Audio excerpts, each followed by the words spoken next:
નમસ્કાર વાલા વિદ્યાર્થી મિત્રો, હું કનુભાઈ ગુરુજી આપ સૌનું હાર્દિક સ્વાગત કરું છું.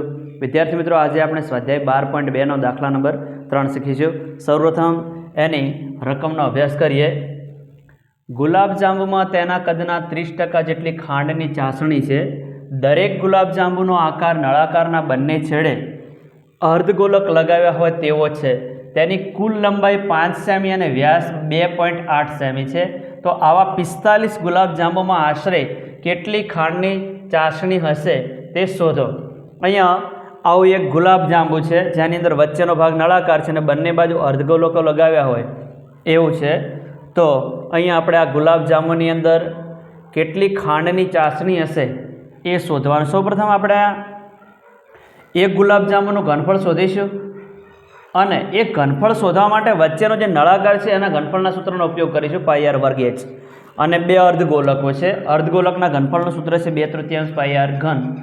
પહેલાં એક ગુલાબજાંબુનું ઘનફળ શોધી એની 30% જે ખાંડની ચાસણી છે એ શોધી લઈશું અને પછી અને 45 ગુલાબજાંબુ છે એના વડે ગુણી દઈશું એટલે આપણને જે ફાઇનલ જવાબ છે મળી જશે. બરાબર છે.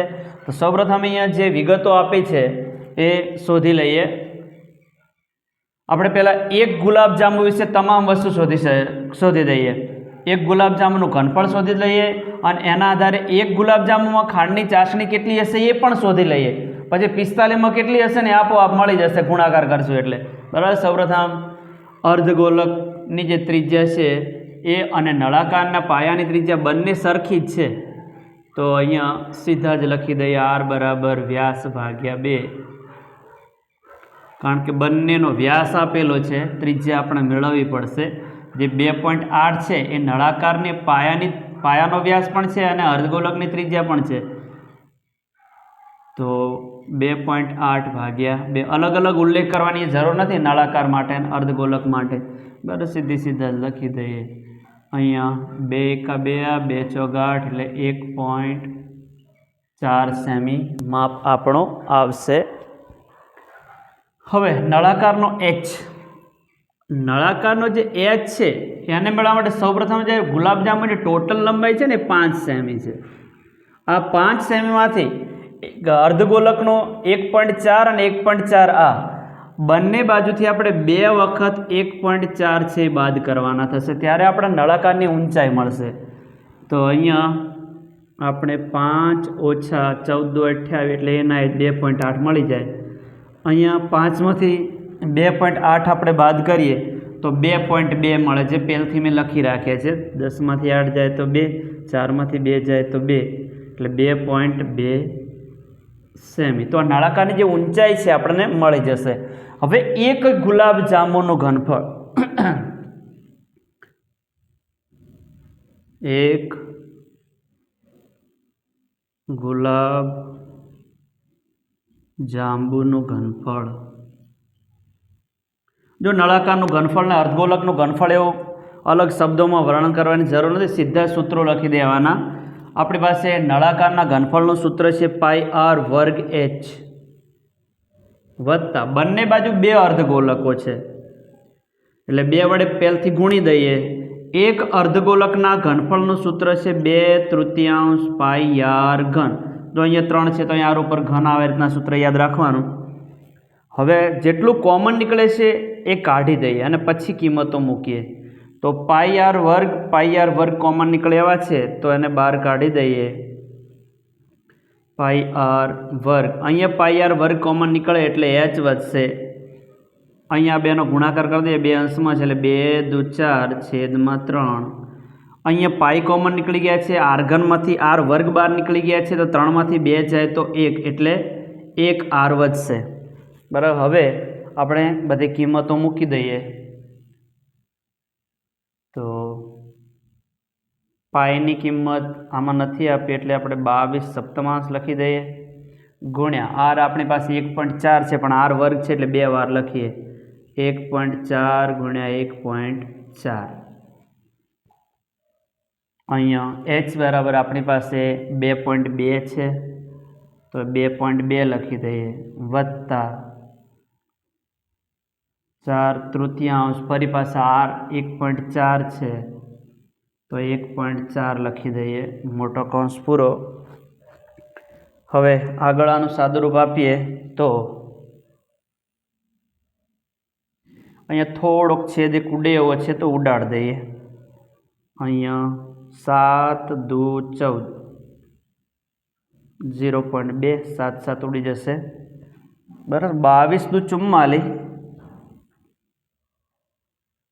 ગુણાકાર કરીને લખી દો. પોઈન્ટ પછી એક અંક છે તો અહીંયા પોઈન્ટ પછી એક જ અંક આપવાનો હોય. 4.4 ગુણ્યા 1.4 બરાબર. કૌંસની અંદરનો જે સાદુરૂપ બાકી છે આપી દઈએ. સૌપ્રથમ અહીંયા 2.2 વત્તા, હવે અહીંયા 1.4 એ અંશમાં ગણાય, 14 ચોક 56, અહીંયા લખી દઈએ 5.6 અને છેદમાં 3 એમના એમ જ બરાબર. હવે અહીંથી આમ 3 લસા લઈ લઈએ એટલે સીધો આમ ક્રોસ ગુણાકાર કરવાનો છે.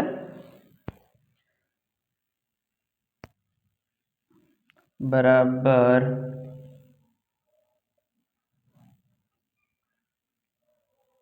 અહીંયા 4.4 ગુણ્યા 1.4, જો અહીંયા છેદમાં કશું નહોતું, સીધા આપણે અહીંયા લખી દીધા હોત તો ચાલો બરાબર છે. અહીંયા સીધા જ લખી દઈએ 4.4 ગુણ્યા 1.4, 22 દુ 44 ગુણ્યા 4.4 ગુણ્યા 1.4, અહીંયા પણ સીધા જ લખી દેવાના છે બરાબર.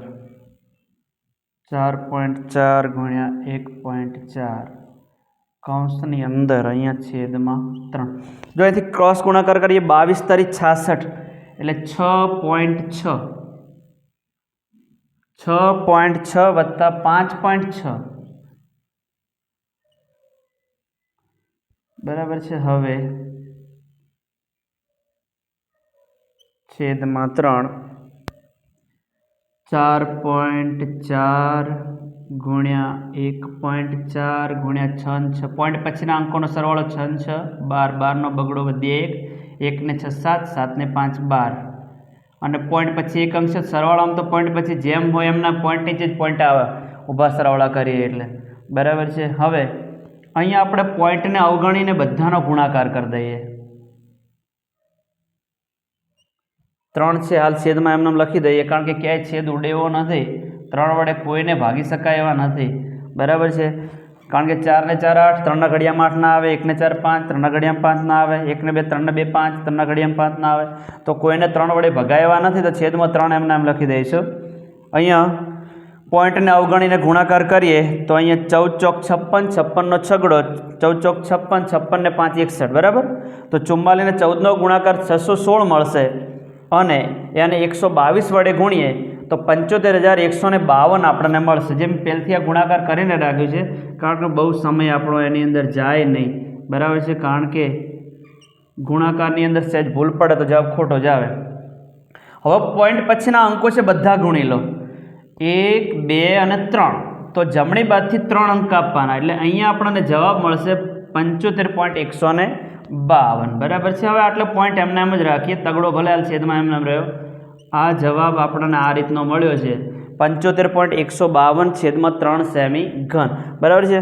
હવે આપણે એક કામ કરીએ, એક ગુલાબજાંબુની અંદર જ્યાં 30% ખાંડની ચાસણી છે એ કેટલી છે, સેમી ઘનમાં આપણને જવાબ કેટલો મળે છે એ શોધી કાઢીએ. તો એક ગુલાબજાંબુમાં ખાંડની ચાસણી, એક ગુલાબજાંબુમાં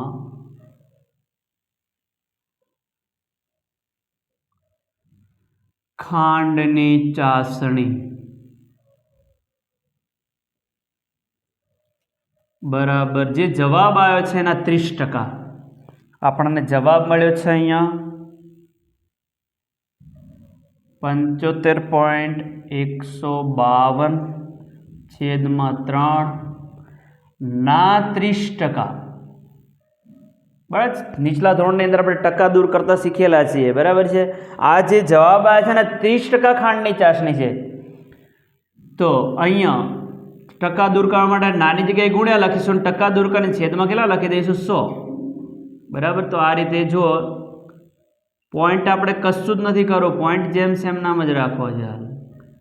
છેદમાં 3 આ નાની જગ્યાએ ગુણ્યા લખવાના 30 m ના m ટકા દૂર કરો તો છેદમાં કેટલા આવે 100 આપણે નીચલા ધોરણમાં શીખીને આવેલા ટકા લાવવા માટે 100 વડે ગુણવાના અને ટકા દૂર કરવા માટે 100 વડે શું કરવાના ભાગી દેવાના બરાબર છે હવે 1 0 આ ઉડી ગઈ 1 0 આ ઉડી ગઈ બરાબર ના 3 3 સોરી હો 0 નથી ઉડી 3 3 ઉડ્યા બરાબર હવે આનો પોઈન્ટ કાપી દઈએ બરાબર 1 પછી 1 0 છે તો આ પોઈન્ટ ડાબી બાજુ હજુ એક અંક ખસે તો આ જવાબ આપણો મળી જશે 7.5152 બરાબર છે તો એક ગુલાબ જાંબુની અંદર આટલી ખાંડની ચાસણી આવી 7.5152 હવે આપણે 45 ગુલાબ જાંબુમાં ખાંડની ચાસણી કેટલી હોય એ આપણે શોધવાનું છે તો 45 ગુલાબ જાંબુમાં ખાંડની ચાસણી બરાબર આ જે જવાબ આવે છે ને 45 વડે ગુણી દેવાના છે તો 7.5152 ગુણ્યા 45 બરાબર હવે આપણે અહીંયા પોઈન્ટને અવગણીને ગુણાકાર કરીએ તો 75,152 થાય પોઈન્ટને અવગણીએ અને 45 વડે ગુણીએ એટલે આપણને 33,81,840 મળે છે બરાબર અહીંયા 33,81,840 જવાબ મળે હવે પોઈન્ટ પછી 1 2 3 ને 4 અંકો છે તો જમણી બાજુ 4 અંકો કાપો 1 2 3 અને 4 તો આપણને જવાબ મળશે 338.1840 બરાબર છે હવે પોઈન્ટ પછીના બધા જ અંકો આપણે અવગણીએ અને આશરે જવાબ આપણે લાવવો હોય તો આપણને મળી જશે 338 સેમી ઘન બરાબર તો વિદ્યાર્થી મિત્રો આ રીતે પહેલાં એક ગુલાબ જાંબુનું ઘનફળ શોધવાનું એક ગુલાબ જાંબુમાં ખાંડની ચાસણી જે છે એ આપણે શોધી લેવાની અને પછી જે એક ગુલાબ જાંબુની ખાંડની ચાસણી મળી છે અને 45 ગુલાબ જાંબુ વડે ગુણી દેવાના એટલે 45 ગુલાબ જાંબુની અંદર ખાંડની ચાસણી છે આપણને મળી જશે બરાબર છે તો આ દાખલો આ રીતે ગણવાનો અને જો ખબર ના પડે તો ફરી આ વિડીયો રિપીટ કરજો જોજો અને શીખવાનો પ્રયત્ન કરજો એટલે તમને આ દાખલો સરળતાથી આવડી જાય વિદ્યાર્થી મિત્રો આ પ્રકારનું પ્લેલિસ્ટ બનાવેલું છે જેની અંદર સ્વાધ્યાય 12.1ના તમામ દાખલા અને સ્વાધ્યાય 12.2 છે આના પહેલો અને બીજો દાખલો પણ મુકાઈ ગયો છે તો એને જોઈને શીખવાનો પ્રયત્ન કરજો અને વિદ્યાર્થી મિત્રો હજુ તમે મારી ચેનલને સબસ્ક્રાઈબ ના કરી હોય તો સબસ્ક્રાઈબ કરી દેજો થેન્ક યુ વેરી મચ ખૂબ ખૂબ ધન્યવાદ જય મા સરસ્વતી